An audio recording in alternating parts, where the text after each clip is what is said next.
En vivo en Políticamente Insurrectos y bueno, son 8:38, 8 minutitos nos hemos demorado y estamos súper contentos de que Jacqueline Fox esté con nosotros esta noche y tenemos algunos temas preparados para conversar y queríamos empezar con este tema del paro. Hay una sensación de que esto es algo que crece, que acumula ciertas protestas, que de pronto ya no es solamente un pequeño foco en Los Olivos, en Puente Piedra, como fue el primer día, sino que de repente mañana esto puede crecer. ¿Cómo lo ves tú, Jackie? Bueno, buenas noches, gracias por la invitación y gracias también a quienes nos están siguiendo o a quienes nos miren más tarde. Yo diría que todavía son grupos específicos afectados los que están saliendo con mucha fuerza y no necesariamente esos grupos específicos afectados están recibiendo adhesión de otros sectores, ¿no? Por el momento hemos visto a los transportistas que hace meses están sufriendo amenazas o extorsiones. Son la mayoría de las líneas donde ha habido asesinatos de choferes o de pasajeros heridos. Y luego está también anunciado una movilización de estudiantes universitarios porque hay una disminución de presupuesto en algunas universidades nacionales respecto de el presupuesto de comedores y de otros rubros, ¿no?, que han notado. Entonces, por el momento, yo lo noto todavía como que son movilizaciones de los directamente perjudicados y el resto lamenta, pero no se suma. Yo creo que ha habido una sorpresa o un rebote mediático respecto a cómo han sido tratados y creo que deberíamos mirar que así tratan a todo el que protesta en este país desde que Dina Boluarte está en la presidencia, ¿no? Entonces, claro, parece muy extraño que una protesta de transportistas que le piden al gobierno que los proteja de los extorsionadores sea gaseada, pero no sé cómo lo ves, pero yo creo que es como tratan a cualquiera que protesta, ¿no? Sí, es el patrón, ¿no? El patrón, el modelo, el tipo de actuación desproporcionada de la Policía Nacional que empezó en diciembre del 2022, ¿no? La diferencia es que no ocurre en la Plaza San Martín, ni ocurre en Garcilaso de la Vega o en Paseo de los Héroes, sino que ha ocurrido en la Panamericana Norte. ¿No? Y creo que la diferencia de lo que sucedió en el 2022 para 2023, con las protestas en contra de Boluarte y toda esta situación que culminó con el asesinato de nuestros compatriotas, es totalmente diferente a lo que pasa ahora. ¿Por qué? Porque incluso la narrativa era distinta, el tema de, no sé, hablaban de pacificación del país incluso en un momento del propio Tarola y demás, ¿no? Ahora la situación es totalmente distinta. Estamos hablando de gente, como tú dices, directamente afectada, en este caso transportistas, pero también de pasajeros, porque hemos visto en las noticias que los extorsionadores, los sicarios, en fin, balean buses con personas dentro, con pasajeros dentro. Entonces, aquí no hay una estrategia, digamos, creo yo, del régimen de Boluarte ni de sus voceros para por lo menos paliar esta indignación o este temor que existe actualmente en torno a este tema en particular de la delincuencia, ¿no? Es más complicado incluso poder hacer algo en ese sentido. A ver, yo reaccionaría de dos maneras a este punto que estás planteando, ¿no? Primero, que en muchas movilizaciones del 2020, especialmente en 2023 en Lima, muchos de los que marchaban eran también los directamente afectados, ¿no? Cuando empezaron a venir los familiares de los asesinados. Y a ellos los han golpeado, los han gaseado, los han maltratado, los han terruqueado, cuando han venido aquí a reclamar justicia a Lima. Y la otra cuestión es que incluso no solamente a los transportistas afectados la policía los ha agredido, sino que en declaraciones en medios la policía ha dicho que ellos están siendo caja de resonancia de los extorsionadores. Por quejarse, ¿no? Claro. Ayer reapareció general Arriola, que es un personaje harto conocido y harto mediático de la policía, con un rol muy, muy fuerte justo en todo lo que estamos conversando, en la intervención de San Marcos, en la intervención del local de Nuevo Perú, en todas estas situaciones ha estado presente y ayer reapareció, ¿no? Entiendo que había estado de viaje, es el nuevo vocero oficial de la policía desde hace algún tiempo, y reapareció justamente apuntalando esta narrativa, ¿no? Criminalizando a los que protestan, en este caso un grupo muy distinto, que es el grupo de los transportistas, y luego levantando la idea ya vieja, ¿no? Utilizada muchas veces políticamente de la sensación de inseguridad, ¿no? El Perú es el segundo país más seguro. Decía, él hablaba de la percepción. Que el Perú es el segundo país más seguro después de El Salvador y que todo está súper bien, ¿no? Ese es como el escopete de dos cañones, ¿no? Por un lado es la criminalización de los que protestan y por el otro lado es decir que nada es tan grave como lo están planteando, ¿no? Primero, no es solamente, quizá hay que enfatizar que es la criminalización de las víctimas de la extorsión, ¿no? Claro, o sea, es el absurdo en realidad, ¿no? O sea, entonces, no es solamente el señalamiento uno tendría que ser que son las víctimas las que están saliendo a protestar, ¿no? Como que la protesta es en segundo lugar. Primero son víctimas de un delito que el Ministerio del Interior y la policía no están queriendo o sabiendo abordar. Y es un delito con víctimas mortales, ¿no? Sí. No se trata solamente de un papel que apareció, ¿no? Un mensaje de texto de un número X, ¿no? Sí. Hay fallecidos en este... Y lo segundo es que Arriola suele poner este tipo de, entre comillas, razonamientos simples, ¿no? Como que es un problema de percepción y que no es la realidad. Y creo que hay que huir de ese tipo de versiones, ¿no? Él decía, miren las cifras de INEI, ¿no? Le dijo a, creo que era Enrique Villarreal, quien lo estaba entrevistando, perdón, Carlos Villarreal.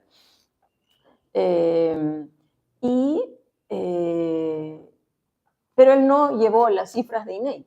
Y ha habido un colega, no recuerdo si es Rodrigo Cruz u otro, Rodrigo Cruz, que sacó respecto a las denuncias. Entonces, él presentó cifras del INEI que decían por qué las personas no van a denunciar, porque no lo ven su efectivo, ¿no? Útil, ¿no? Entonces, las cifras no necesariamente reflejan la realidad. Sirven. Y aparte que incluso Sanabria señaló, hablando de cifras, que, o sea, endilgando un poco la responsabilidad a las víctimas nuevamente, es decir que, bueno, no hay una visión exacta de lo que ocurre o la magnitud, porque como no denuncian, entonces deberían denunciar más bien para poder actuar, digamos, de una manera más efectiva. Entonces, es algo totalmente fuera de no sé, la realidad, de la manera como deberían plantear estrategias para finalmente combatir ese tipo de delitos, ¿no? Creo que dijo algo así como que no hay una cultura de denunciar, ¿no? Entonces, creo que va en la misma línea de es culpa de las víctimas. Entonces, es culpa de las víctimas y el siguiente paso es promuevan el trabajo remoto, ¿no? Entonces, la solución siguiente es, bueno, no podemos hacer nada por ustedes, entonces, en realidad, no nos hacemos cargo del problema. Y el problema escala porque mañana hay de nuevo convocatoria a paro, la San Marcos ha suspendido clases, la UNI ha suspendido clases, muchos trabajos efectivamente están diciendo hagamos trabajo remoto porque no sabemos qué va a pasar, y se empieza a dar esta sensación que ya nos acompaña buen tiempo de que no hay nadie a cargo del país, y para lo único que están es para reprimir y para dar versiones absurdas de las cosas que están pasando. Es como que la renuncia total de la responsabilidad que le toca a esta persona como autoridad, finalmente. Ya, pero eso es desde diciembre del 2022, no empezó ahora con estos problemas, ¿no? Entonces, yo creo que como periodistas nos cabe una responsabilidad de no entrar a disputar todas las cosas absurdas que dicen los voceros del gobierno o de las fuerzas del orden, porque ahí perdemos tiempo, ¿no? Claro. El foco se va totalmente. Sí, realmente sí. Debe importar. Porque estaban diciendo como respuesta abrimos una línea para que las personas denuncien las extorsiones. ¿Y ahí qué va a pasar con esa línea?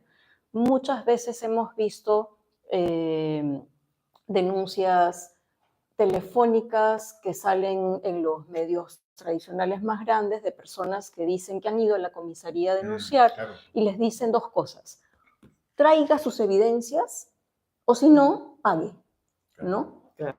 Entonces, ¿para qué va a ser esa línea presentada como solución?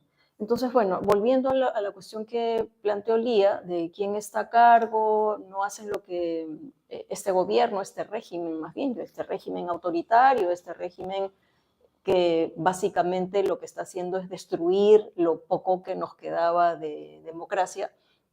No solamente no gobierna, sino que ha atentado con todo lo que permitiría tener, digamos, fiscalizada o vigilada las redes ilegales, ¿no? Ha hecho muchas cosas, este gobierno con el Congreso, este régimen, ha hecho muchas cosas para facilitar la actuación de la criminalidad y de las redes ilegales.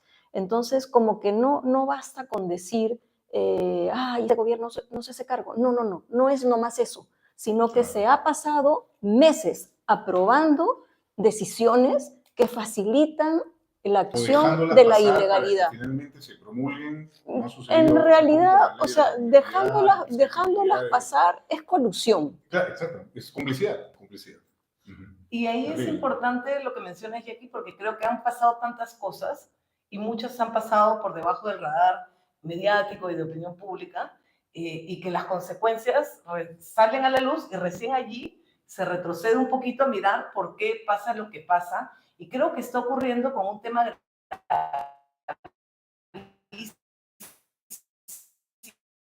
que no lo entienden en el fondo, que es estos cambios de la Convención de Constitución, que pretenden darle un poder absoluto al Congreso frente a órganos de control, como podría ser el Poder Judicial, y que también es una forma encubierta de asegurarse de ganar esta demanda competencial que tienen con el Poder Judicial respecto de la JNJ, cambiando la cantidad de votos que necesitan en el TC. Entonces son temas a veces complejos, que los medios no tocan o no quieren tocar masivamente, y que luego cuando viene la consecuencia de ello, Ya es muy tarde. es muy tarde y no puede pasar, como también pasa con el tema de la restricción del derecho a la protesta, ¿no? Todo lo que se ha ido criminalizando, las posibilidades, hemos tocado el tema de Lola Estrada, ¿no? Esta artista que está en juicio, es la primera vez en el Perú que una artista llega a un juicio acusada de denigrar los símbolos patrios por un performance en un contexto de protesta, ¿no? Entonces, todas esas pequeñas cositas revientan y recién ahí decimos qué pasó o qué se dejó pasar,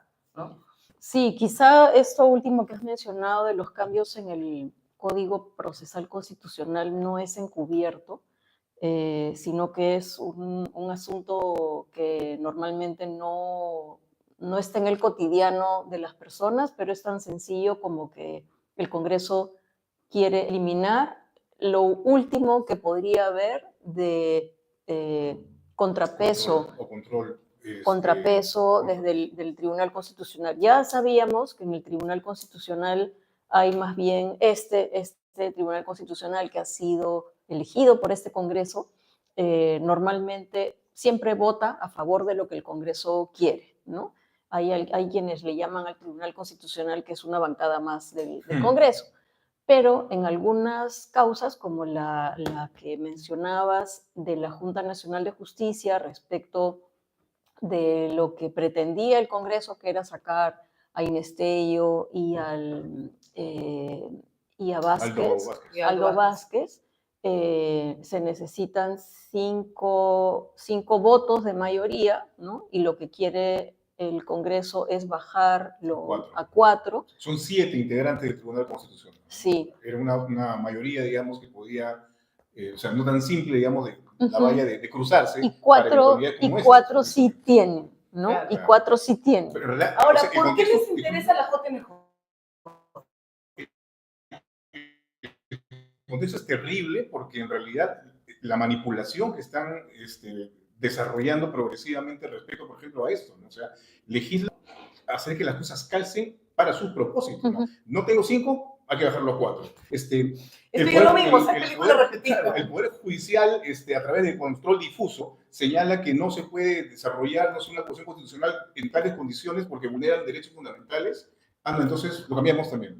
Hacemos una ley para que el control difuso no funcione, no aplique, y finalmente el Congreso tenga un poder básicamente absoluto. Sin un contrapeso, como tú señalas. Sí, en realidad yo tenía la impresión de que el Congreso ya tenía digamos, cancha total para hacer lo que le diera la gana, pero con esto adicional yo decía, mira, eso... No pensé que también necesitaran eso, ¿no? Necesitan todo, están devorando todo. Mi pregunta era porque yo siento que hay personas que no entienden por qué es tan importante para el Congreso tomar de alguna manera la Junta Nacional de Justicia. Siento que cuando ocurrió, y por eso decía que es un poco película repetida, en el régimen fujimorista ocurrió lo del TC, había un resorte social, había ya una seguidilla de cuestiones que ocurrieron durante la dictadura que hicieron de repente tener más conciencia de todos los detalles y cambios, cómo iban corrompiendo y corroyendo. Ya no había democracia, pero los últimos rezagos que necesitaban para quedarse 10 años más. Pero siento que ahora, cuando yo converso cotidianamente, no hay esa conciencia de por qué la Junta Nacional de Justicia, por ejemplo, es relevante en el plan del Congreso de hacer cada vez un régimen más autoritario y con más concentración de poder. Yo no estoy tan segura de si no hay conciencia o de si hay conciencia de la gravedad de las cosas, pero no necesariamente eso lleva a una acción, ¿no? Porque si revisamos, digamos, porcentajes de lo que ha salido en las encuestas en meses anteriores, sí había cierta claridad de que el Congreso quería copar organismos del Estado, ¿no? Pero lo que pasa es que el estar al tanto y lamentar no necesariamente genera un paso adicional, ¿no? Ha sido muy claro el año pasado, en el momento en el que Patricia Benavides era fiscal de la Nación, y cuando el Congreso inhabilitó a Zoraida Ábalos. O sea, ese momento ha sido muy explícito de cuáles eran los peligros de que el Congreso quisiera bajarse a 3 miembros de la Junta Nacional de Justicia. Entonces ya no pudo hacerlo y entonces ahora quiere asegurarse de votarlos como sea, pero me parece que no necesariamente es que las personas no estén interesadas o no sepan, porque ya la película la pueden haber visto el año pasado.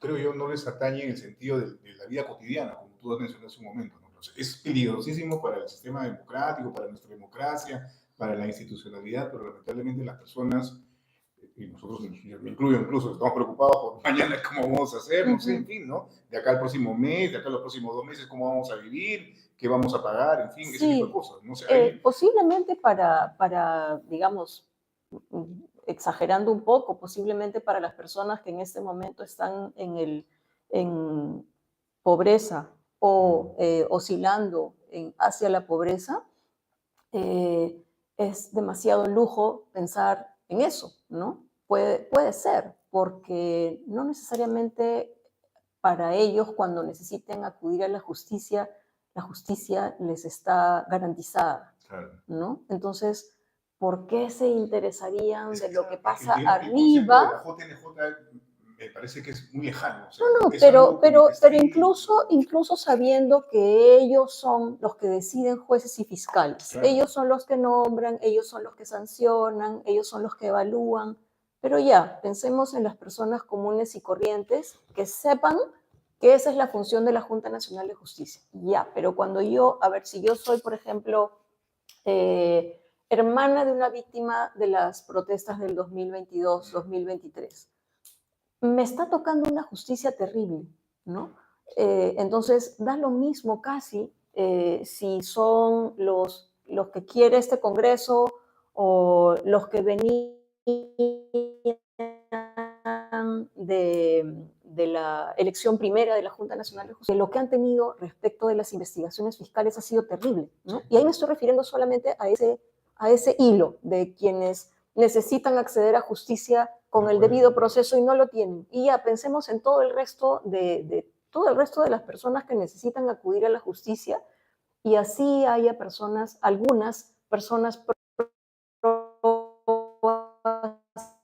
en la Junta Nacional de Justicia. Cuando vemos la parte, digamos, de más abajo, la actuación efectiva de jueces y fiscales, no está asegurado que esa performance de las personas probas de la Junta Nacional de Justicia aseguren que en los procesos de la vida cotidiana las cosas sean con debido Pero en general, digamos, el sistema de justicia en el país es un sistema que realmente garantice, digamos, llegar precisamente a una reparación, una justicia como tal, ¿no? Porque, o sea, fuera de todo este entramado de intereses que hay políticos, del Congreso, en fin, y de otras esferas, pues evidentemente la historia del Perú está marcada por eso, por la injusticia finalmente, ¿no? Y porque el sistema de justicia, aparte de otras instituciones, no se acercan al ciudadano finalmente. O sea, pero se además, alejan y pero además hay bloquean. muchas interferencias También. y las personas están muy al tanto de esas interferencias. Pero es una resignación, de repente. O sea, ya, bueno, así son las cosas en el Perú.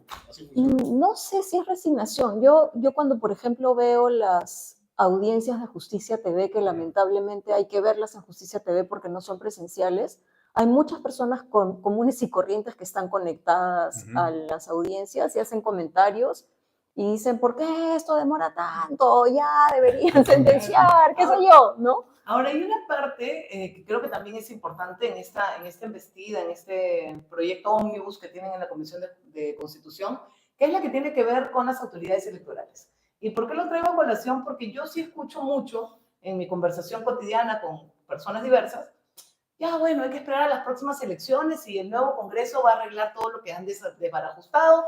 Ya bueno, no importa, esto de ahí se da una ley, luego se da otra y se retrocede.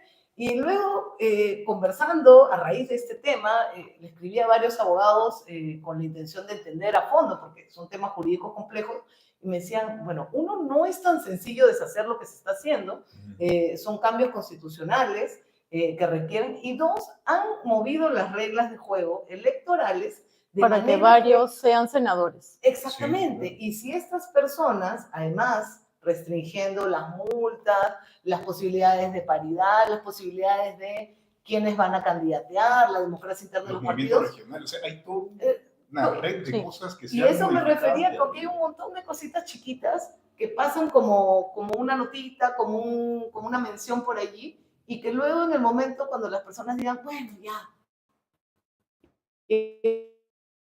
llegaron las elecciones, vamos a votar distinto, y decíamos la trampa del vota bien, ¿no?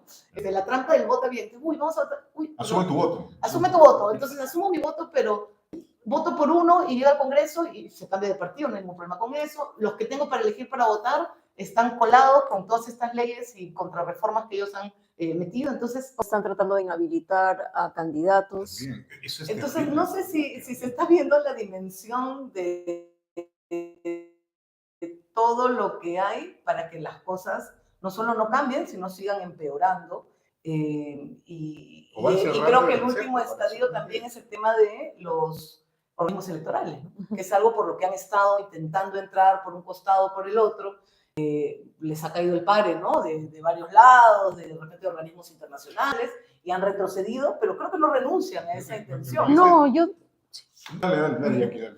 No, aprovecho para comer no creo que hayan retrocedido. Hay una denuncia constitucional, por lo menos una denuncia constitucional pendiente de discusión respecto del presidente del Jurado Nacional de Elecciones, que la ha presentado una persona que tiene muchas fotos con los jerarcas de Fuerza Popular, ¿no?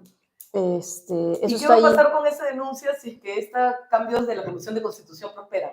Que ellos la van a dar y nadie les va a poder enmendar la plana, como se dice. Salas Arenas no va a tener poder judicial al que decirle, están vulnerando mis derechos. Sí, pero la otra cuestión también es de quiénes estamos hablando cuando decimos ya hay que esperar a cuando sean las elecciones y ahí todo se arreglará. ¿De quiénes estamos hablando? Yo he estado pensando, por ejemplo, que ahora algunas personas, por ejemplo, hoy día ha habido un comunicado de la Asociación Civil Transparencia, Ujú. ¿no? Así bien desesperado.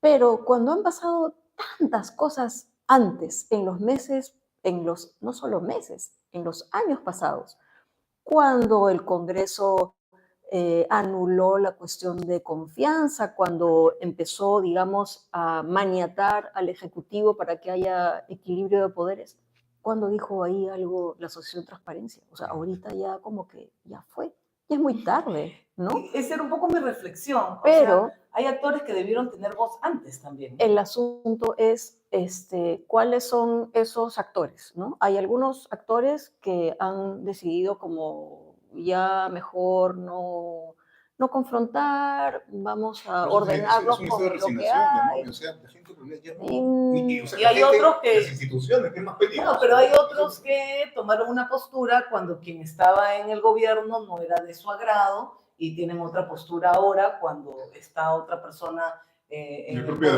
recién en cierto momento, ¿no? Sí. Y hay varios casos, creo, así, ¿no? Entonces, Lo clásico de las redes es, con Castillo era vacancia y con Dina es, bueno, hay que esperar a que acabe su... la gobernabilidad, el diálogo, etcétera, ¿no? Entonces, eso también ocurrió en este tema que hablamos, ¿no? Sí. Diferente postura. Sí, entonces las reacciones que debieron haber llegado antes, ahorita como que ya no sirven, ya todo está demasiado malogrado, ¿no? Y ¿Y cuál es la... ¿Hay solución? Estamos fritos así. eh, ¿Qué hacemos? Estamos fritos. ¿Qué hacemos? no creo que cabe a estas tres personas plantear una solución, ¿no? ¿No? Lo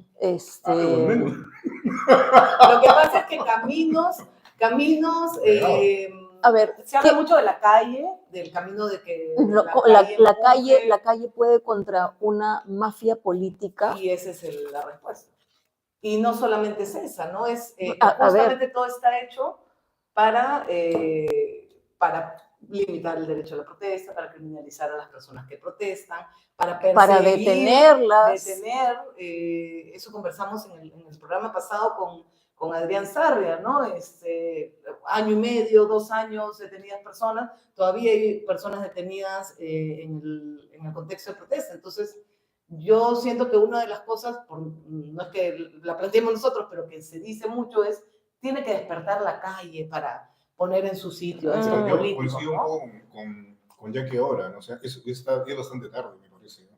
La calle estuvo activa en 2022 y 2023, todas esas personas que ya salieron y que ya mataron a sus familiares, que están algunos hostigados, terruqueados, vigilados, bajo investigaciones fiscales, etcétera, porque no solamente hay investigaciones fiscales para, digamos, individualizar a los miembros de las fuerzas del orden que causaron todas esas víctimas, asesinatos y lesiones graves y leves, ¿no? Sino que también hay personas que están investigadas por haber participado en esas movilizaciones. Claro. Y entonces las personas ya salieron a la calle.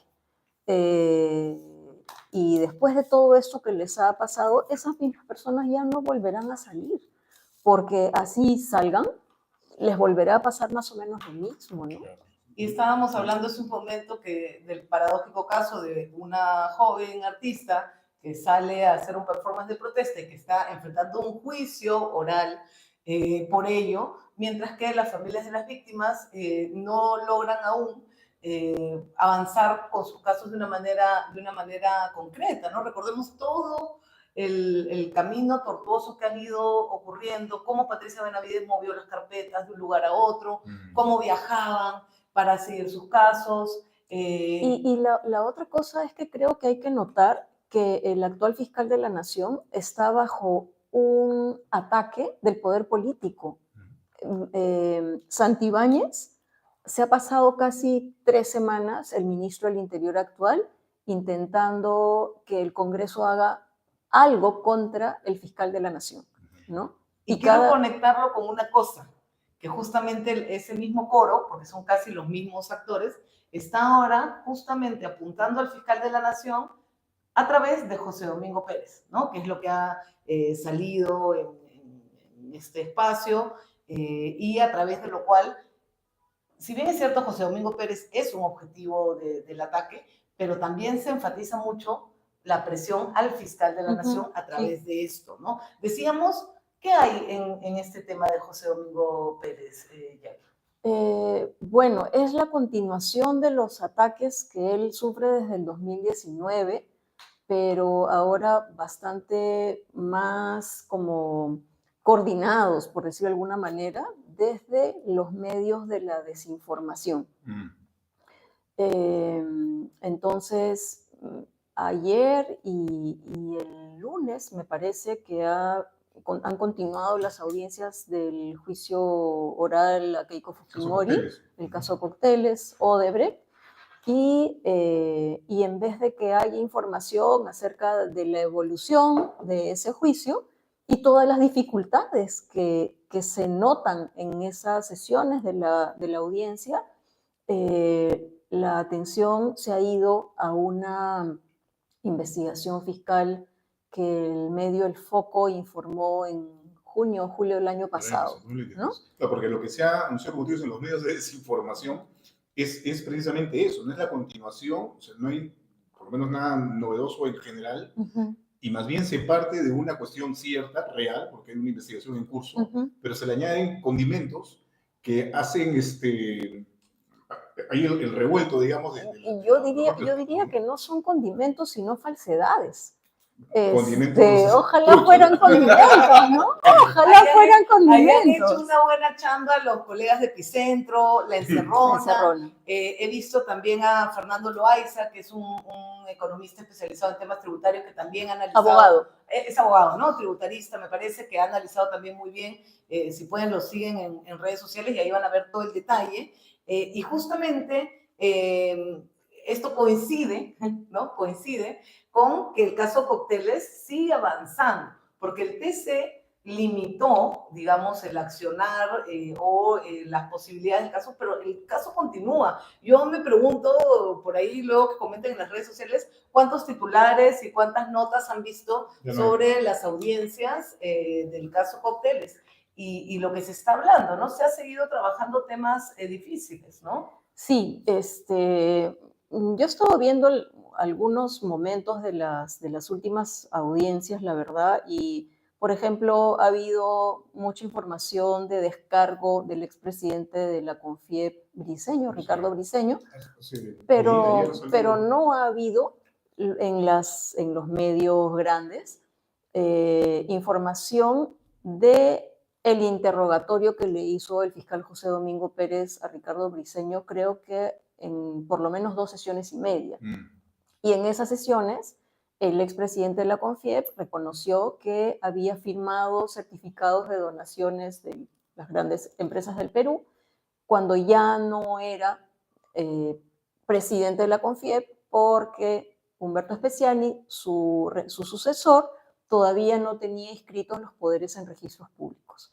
Entonces, Briceño se ha pasado diciendo que él solamente sube en CONFIEP hasta tal fecha y que por lo tanto lo deben retirar de esto, pero en el juicio, el fiscal José Domingo Pérez ha probado con documentos y con las respuestas de Briceño que él continuó haciendo actividades como apoderado de CONFIEP, aunque no firmando en los certificados de donación como apoderado, pero él firmaba. Claro, ¿no? Bien curioso porque lo han entrevistado a Briceño, ¿no? Ha sido entrevistado, me parece que ayer, yo he visto unos extractos de la entrevista y no le han mencionado este tema, más bien era una entrevista en la cual él apelaba de una manera, digamos, casi personal, diciendo, apelaba al fiscal José Domingo Pérez, diciendo que lo excluya y que él que le había hecho a José Domingo Pérez para estar en este problema, por supuesto aprovechando luego la denuncia supuesta que habían sacado el día anterior, ¿no? Entonces, hay una concatenación de hechos que también es importante notar y quiénes son las voces que integran el coro que se monta sobre la ola de esta bomba, ¿no? Y claro, y entonces hablan de eso, pero no hablan de lo otro. Lo otro que reconoció Briceño en el juicio es que él había firmado esos certificados de donación de Credicorp, o sea, Credicorp, Yura, que es una empresa de Vito Rodríguez, digamos, todas las grandes empresas, incluida Odebrecht, los $200.000 de Odebrecht para las campañas de 2011, si no recuerdo mal. Le preguntaban, por ejemplo, ¿y usted cuando firmó esos certificados de donación tenía información de que ese dinero había entrado a las cuentas de Confiep? No. Entonces firmaba nomás por lo que le alcanzaba, ¿no? Entonces, y después lo que estaba viendo de la última sesión del juicio Cocteles es que el fiscal José Domingo Pérez interrogó a Carmela Paucará, que fue secretaria de Fuerza 2011 y después de Keiko Fujimori, asistente de Keiko Fujimori. Y ese momento del interrogatorio ha sido muy interrumpido por el abogado Portugal, ¿no? Cuando no hay audiencias presenciales y las sesiones son en línea, hay muchos problemas en las sesiones en línea de problemas de conexión de todas las partes que se conectan, ¿no? Porque se conectan, la presidenta de la sala está en su oficina, los otros 2 magistrados están conectados en su oficina, los abogados están cada uno por su ¿Cuál es lado. el motivo por el cual no pueden hacerlo presencialmente en el año 2024? Dicen que no tienen una sala suficientemente grande porque no han terminado de construir el local de la Avenida Uruguay, pero en realidad les pueden prestar salas.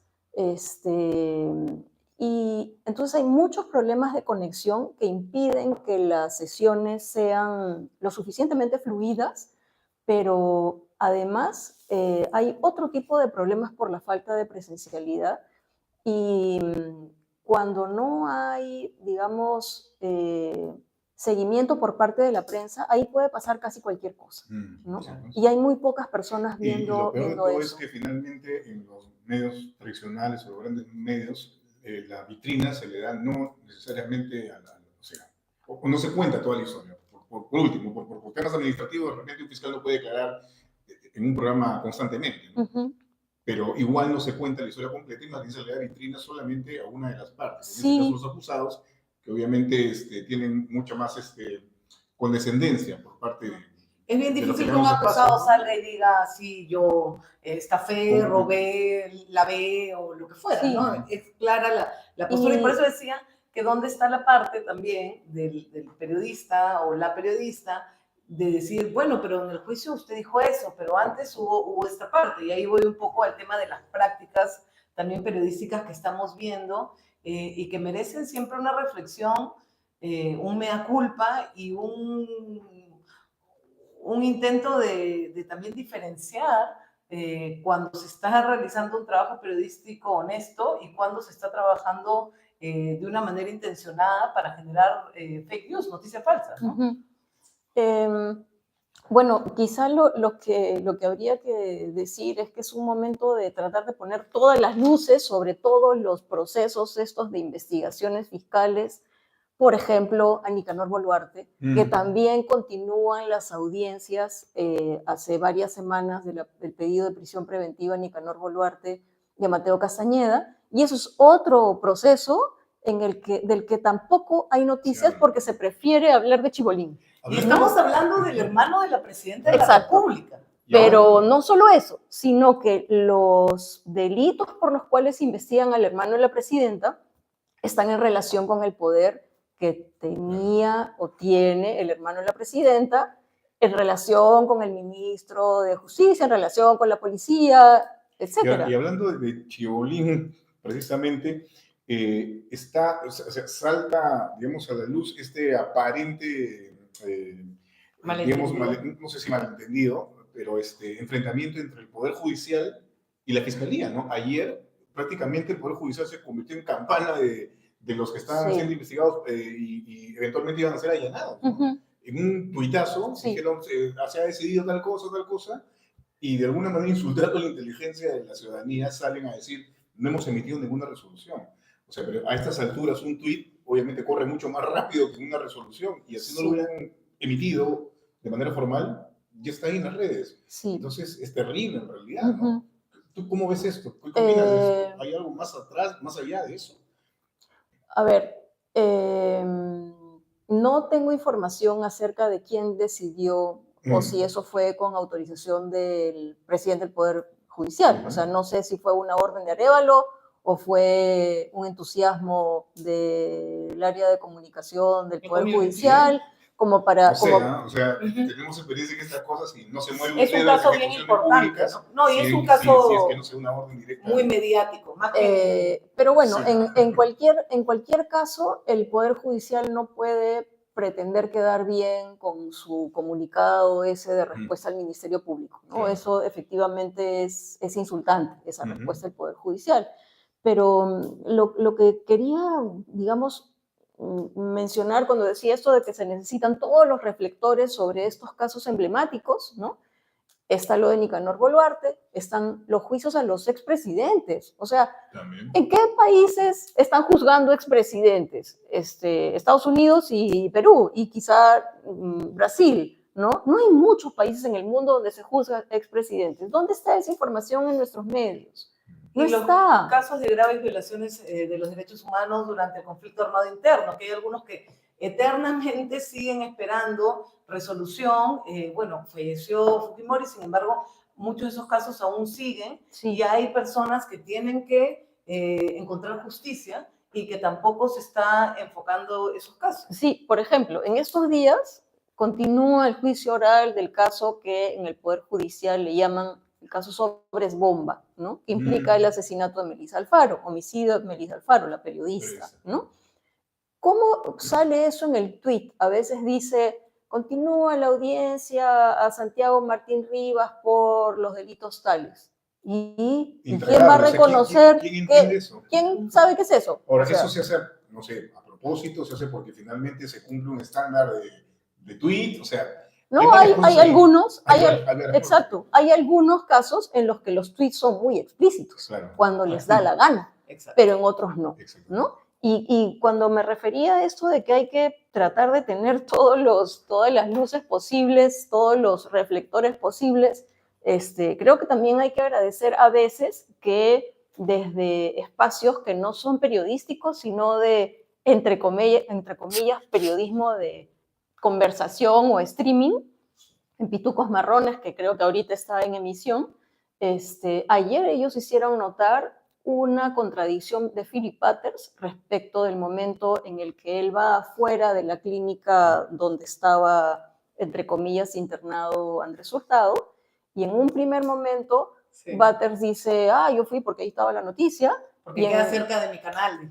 Y en otro momento dijo, no, yo no tenía nada que hacer allí, fui a recoger un sobre que y lo tiene del la cedro bomba, también, ¿no? lo del sobre también es interesante porque él supuestamente va a recibir este sobre el día jueves, ¿no? Entonces va el jueves y recibe este sobre, que era una pepa y le pusieron una bomba, ¿no? O algo así. Tiembla horrible. Entonces al día siguiente se esperaba evidentemente que sacaran la información. Todo periodista sabe que si a ti te llega una información muy valiosa, pues no duermes, ¿no? No sé, te quedas toda la madrugada revisando. No, pero ellos dijeron que el lunes o martes. Exacto. Entonces el viernes salió y dijo que no, que la información era tanta que lo iban a sacar el lunes o martes. Y efectivamente dijeron con nombre y apellido que se trataba de Gustavo Gorrit. Luego salieron el lunes. Nunca, por supuesto, se disculparon ya con su audiencia, que me imagino que son las únicas personas que de repente estaban creyendo el anuncio, y simplemente contaron otra historia de algo que ya había salido, que no era ninguna bomba y que a todas luces se resolvió en un reportaje de 8 minutos, me parece, y que a todas luces no requería un tiempo de revisión que tomaron. O sea, pero que ¿no?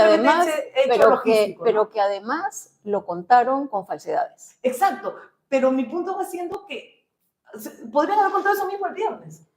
Lo que Las pasa... mismas falsedades, con el mismo papel y con los 8 minutos que elaboraron, lo pudieron haber elaborado el viernes. Entonces generaron, creo yo, toda una bola de especulación. Un clima. ¿No? Es que es un clima que es útil para que Briceño luego diga tal cosa contra José Domingo Pérez en un canal, para que Norma Yarrow diga, tiene que ir el fiscal de la Héctor Nación Ventura salió al al día Congreso. siguiente Exacto. exigiendo Comisión investigadora. Sí, sí. investigadora. Entonces, Han estado presionando también al fiscal de la Nación para que se pronuncie sobre el fiscal José Domingo Pérez. hay un Es un foro clima, organizado. es un clima, ¿no? Claro. Entonces, no es, o sea, el día está haciendo un razonamiento lógico, pero lo que pasa es que no aplica un razonamiento lógico porque ellos no están haciendo periodismo, ellos están haciendo otra cosa.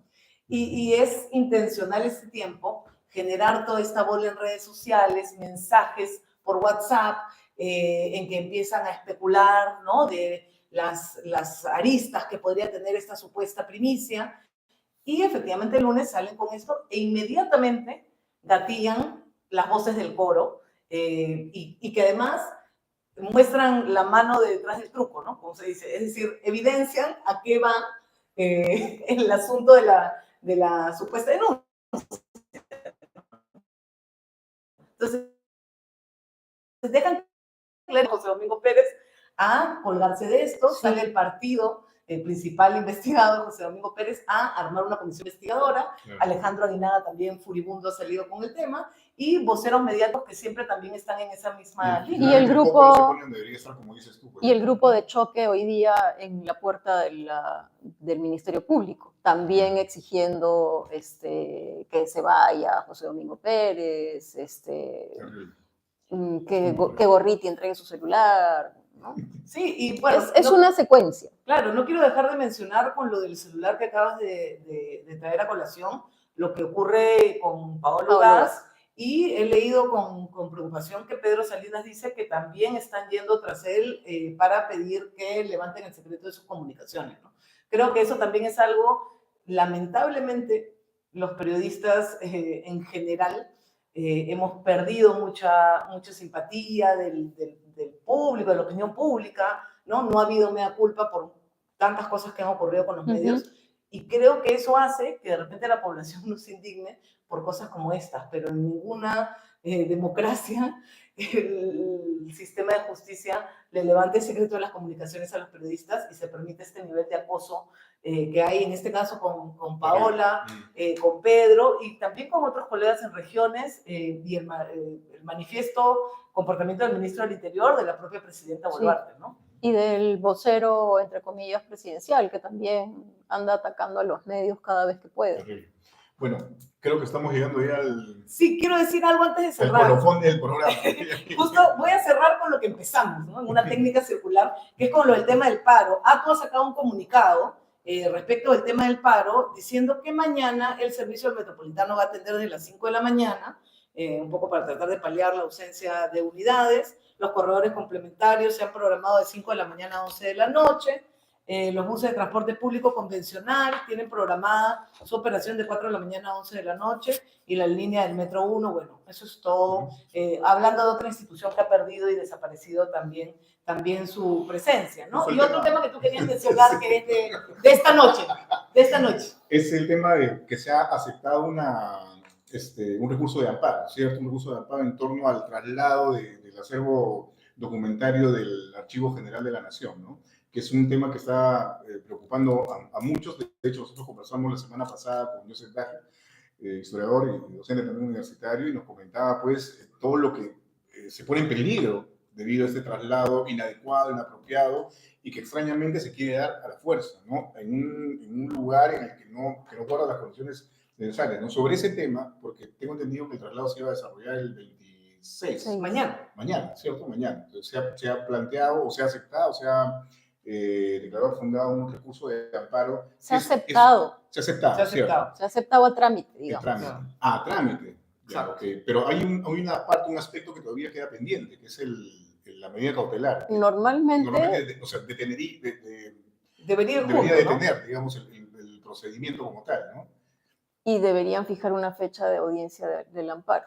Claro. Sí, entiendo, pero por la información preliminar, es que la audiencia la han fijado, me parece que para finales de noviembre. Se entendería que mientras no haya audiencia no va a haber traslado, pero desde el propio archivo ya tenían reservada la movilidad, el transporte, y lo que yo también traía a colación es que la Contraloría había levantado observaciones y que el monto del alquiler era enorme, Sí, ¿no? En un lugar, además de inadecuado, digo, había medio un tema de informal. dinero, ¿no? Es un lugar además medio informal, que no contaba con documentos de defensa civil. Hay un montón de... Y que estaba embargado, fue Sí. el otro tema, que es decir, que en cualquier momento ejecutaban el embargo y nuestros documentos terminaban en la vía pública. ¿Cuál puede ser la intención finalmente de eso? ¿No? Porque eso uno se pregunta, ¿no? O sea, ¿por qué tanto interés en una situación específica como es el caso del Archivo General de la Nación, que se traslade a un lugar que no guarda las condiciones necesarias? O sea, ¿qué hay exactamente? O sea, Habría que saber de quién es ese local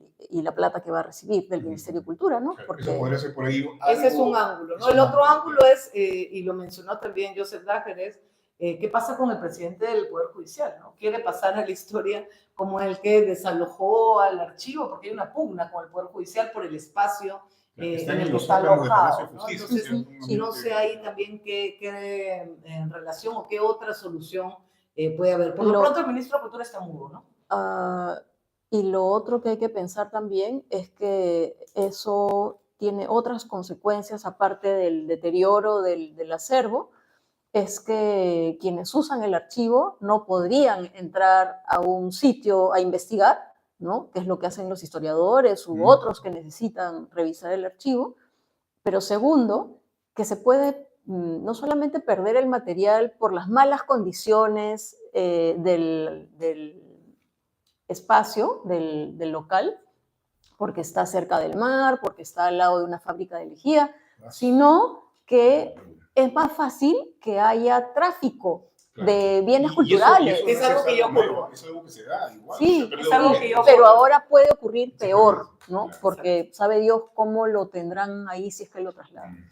Hay varias aristas ahí para seguir con el tema. Gracias, Jackie, por acompañarnos en este Perú de miércoles y seguramente nos seguirás visitando alguna vez más porque la idea es que sea un espacio de conversar con colegas y hacer una tertulia de periodistas para tocar temas de coyuntura. Mañana es el paro de transportistas y les contamos, amigos y amigas, que vamos a estar desarrollando una cobertura, ¿no? Ya vamos a hacer la coordinación del caso y en las redes sociales de Políticamente Insurrecto vamos a estar dando algunos detalles adicionales, ¿no? Así es, vamos a salir a recorrer la calle. La calle llama, siempre.